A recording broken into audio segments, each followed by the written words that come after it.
co-pilot seat. Okay. So if you think you might be going on too long or something like that, you can just sort of glance at them and they'll give you a signal of like, wrap it up. All right. I don't want to be... Subtler than that. I don't want to be a jerk. Johnny's giving me a signal just to buy you a little time to prepare here. He wanted to bring up that thing. This was made by Jason Chinook, a longtime Desert Buzz friend, who's been making a couple of these maybe for the photos Chinook, occasionally. Isn't it? Is it? I don't know now. I'm second. It's spelled like Chinook, Yeah, but I believe but I he's think it's pronounced it Chinook. Chinook to me. But this is Jason's work that he's created from the photos. Check it out. Sick. Yo. Oh my gosh. Yeah. Selfie. Yep. It's like we're really there. That's really good. So Jason unfortunately wasn't able to make it this year, and he wanted to do a little bit of video editing stuff to sort of participate. And as a lot of you know, he built that incredible Saturday Night Live entrance for me last year, that entire intro video. That's amazing. And he's busy working, but he still wanted to make these little interstitials when there's new photos kind of thing. Aww. So those are real rad. But I'm excited to hear Jacob's whiskey story. All right. What a good story. All right, so I've told, and apparently some of the chat already knows the story of when I used to work at a bar in Japan that was full of Yakuza. This is the lead up to that. Tell me some Wait, more. there's more hold on, stories wait, here. Wait, all right, I've told that one, and maybe later, when I come back, I can tell a bunch of other stories. I'll find that one from the VST. Okay, so Yeah. you work at a bar with yaks. So- That was on stream. Yeah, that was on. Yeah. So anyway, this is how I learned how to drink whiskey. When I was a younger man in college, at this time I was going to Hartwood College in upstate New York, which is where I grew up, and I worked at a small German restaurant up in the hills, and I was the only male that worked there. All of the other waitresses and stuff were dressed up like St. Pauli's girls. What with their bits very much on display. It was not a really great atmosphere, and it was run by this dude named Heinrich, who constantly wore lederhosen. It was weird. But I was the only male that worked there, and there were 3 sections to this place. There was the dancer's room, there was the main room, and then there was the deck. So this was on a road that, and it was literally like nestled up in the mountains, and like the only road like a whole bunch of like biker gangs and stuff used to take, and it was like one of those back roads to avoid cops and things like that. So a lot of people from town, all of the old folks would come into the dancer's room, and if you were assigned to the dancer's room, it was you and like 40 elderly people that would order their food at 2 and expect it at 5. And we had a one-man polka band, and that was the whole room, and you didn't get tipped and you didn't make money. Oof. In the main room, that's where you made most of the money. However, I was dressed in a full suit and had no incentives to tip, shall we say, there, except for my stunning personality. Not that everybody there didn't have a stunning personality, but I was at a disadvantage with the clientele that came to this place. Right. So I was usually put on the deck, which is where all of the townies and biker gangs would go. Look at me. Think biker gang. Fresh meat. No! So I trot my cute little butt out there in my full suit, and it is just full of bikers who have cleared out the rest of the townies and just taken this whole thing over. Oh, boy. And just picture the leader of a biker gang named Bubba. Don't change a dang thing, and you are correct. So I come out there, full professional, trained, like, you know, I've actually been trained in, like, you know, full service and things like that. I used to work in luxury, silver and stuff like that. Like, I just, not suited for this. Yeah. So I walk out there, you know, nice draped cloth. Oh, like in everything. man. Yeah, I Yeah. apologize if I ever gave you the impression that I ever bust around. So I walk out there, and this big dude named Bubba just goes, "Boy, come here, Oh no. come here. All right, I want you." And he takes the towel and slaps it on the table, just right off my arm. And I'm just like, "Cool, great, I'm gonna die." And he goes, boy, I want you to go inside. I want you to talk to Muffy. He used to ride with me. And this dude has a shirt on it that says, if you can read this, the bus fell off. I want you to go inside. He's classy. I want you to go inside. I want you to talk to Muffy. I want you to get a canister of antifreeze. That's what I want. She'll know what I'm talking about. I want one here for me and all the boys. Now, Oh no. second, what I want is 2 shots of whiskey. One for you, one for my new lad right here. And I was like, great, awesome, beautiful, great. I'm not allowed to drink while I'm on the don't you give me any back talk, son. Go inside, they know me here. And if you don't do it, I'm going to take my whole crew and I'm going to go. We bring a lot of money to this place. Okay, you got it, sir. Don't call me sir. My name is Bubba. You got it, Bubba. Call me sir. Okay. That's good. So I walk. I'm glad you do. So I will. I walk in and I go up to our bartender, who is, imagine a former bike lady named Buffy in a St. Pauli's girl's outfit. There you have it. All right. So I walk up and I'm like, hey, there's a guy named Bubba out there and he wants a thing of antifreeze and I don't know what that is. She's like, that's fine, just here.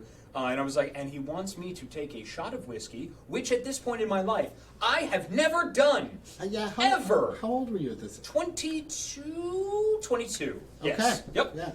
No, I used to be Very fresh face. super high strung. Yeah. So, I mean, because I'm totally calm now.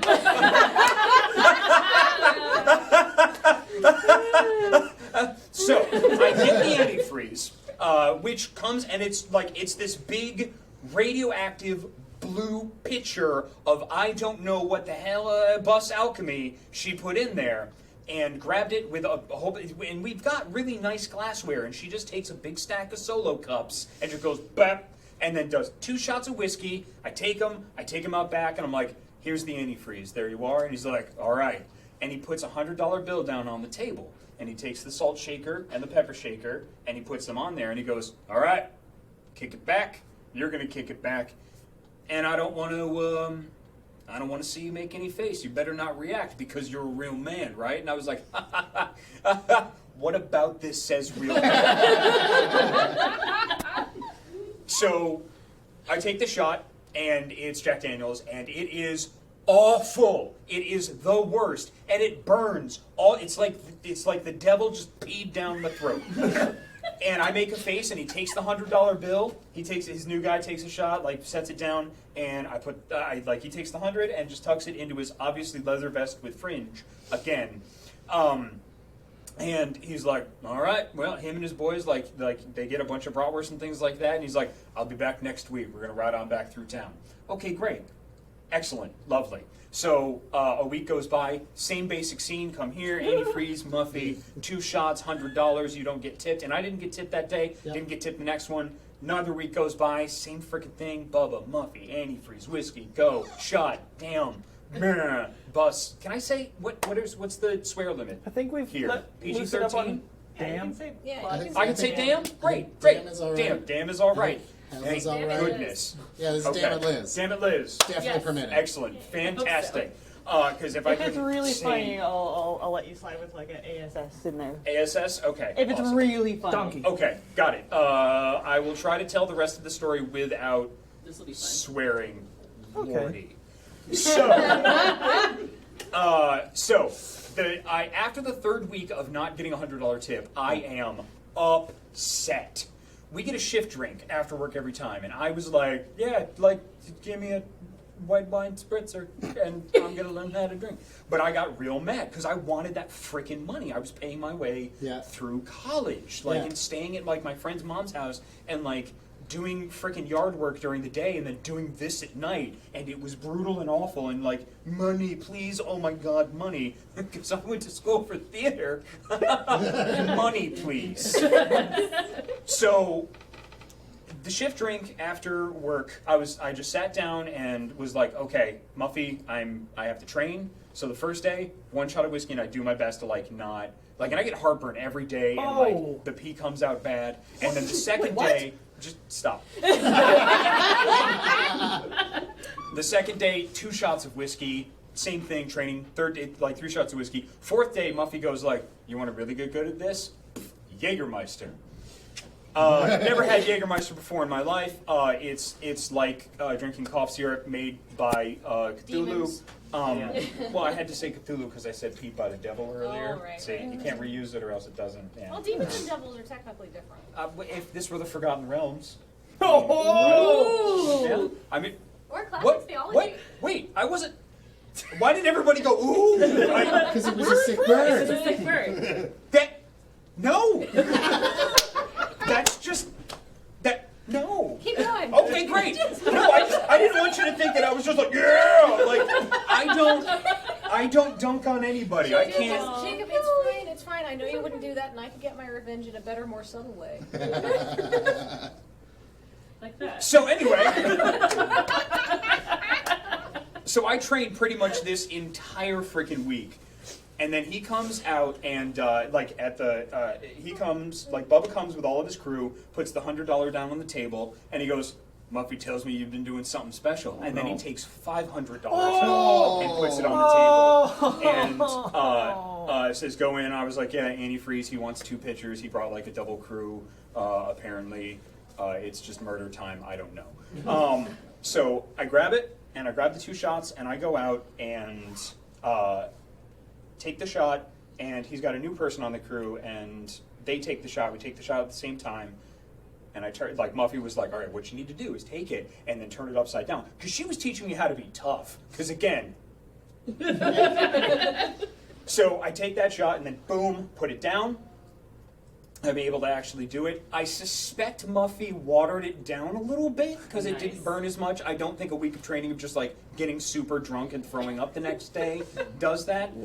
So boom, and then I put it down. His friend, crony, I don't know, takes the shot and like makes a face, and then Bubba, without looking, just drills him. Just boom.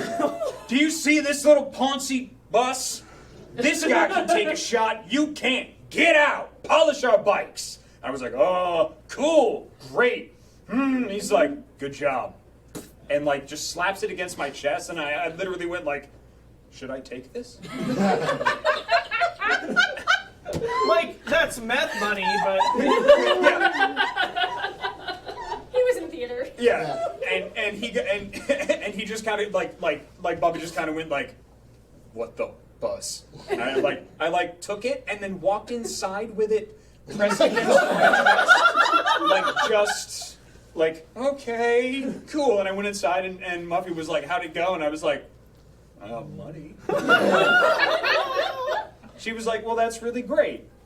I'm going to give you a special shift drink tonight. And I was like, great, awesome. Thank you very much, because I had 2 days off. So after that, apparently I impressed Bubba and got rave reviews from Muffy, who used to ride with them.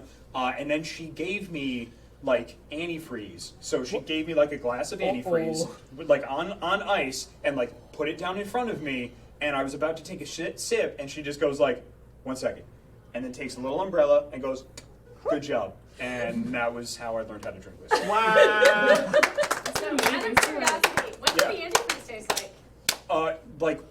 Bubble gum? It was really, it was, yeah, but I mean, it still had a burn to it. I think it had a lot of gin in it, I think. I don't know, this is... Blue curacao and then anything else. And yeah, right, yeah. So I didn't, Emptying the bar mats out. yeah, I don't, yeah, I'm not, yeah, I Oh. literally could have just been there you go. If you were watching and you really enjoyed Jacob's story there, consider chipping in a couple of bucks, donating Yeah. to Desert Bus, and supporting Child's Play, because that was an amazing story. That was Thank you. amazing. Thank you very much. If I am back, if that's something that people enjoy, I have a Yes, you're lot delighted. a lot of stories from my travels. I used to live in Japan. I used to live in Poland. I lived in London for a little while. I've lived in the States, and so I've got a lot of weird stories because I'm stupid. I know the feeling. Yeah. Even though people still have 2 minutes left, Alex, I think we need to start judging